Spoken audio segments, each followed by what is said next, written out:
nous payons notre alimentation à peu près 34% plus cher que dans l'Hexagone. La seule chose qui soit meilleur marché, c'est l'alcool.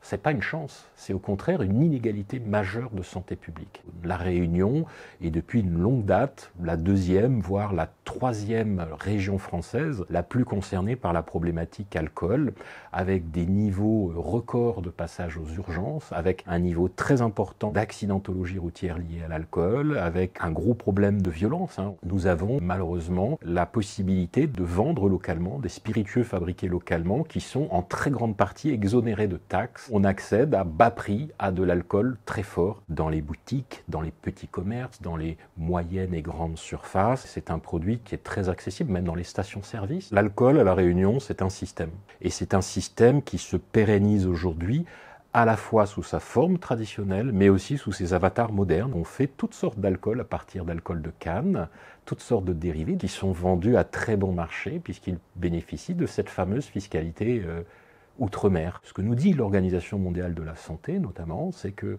l'une des mesures les plus efficaces pour protéger une population du risque alcool, c'est le prix. Il ne faut pas faire de la prohibition, ça ne marche pas, mais il ne faut pas de l'alcool trop bon marché. Et en particulier, pas des spiritueux, c'est-à-dire des boissons alcoolisées qui concentrent beaucoup d'alcool, donc ils font un effet très rapide sur la santé, sur le comportement, avec ses conséquences très lourdes de violence, de conséquences neuropsychiatriques et de mortalité très importantes localement.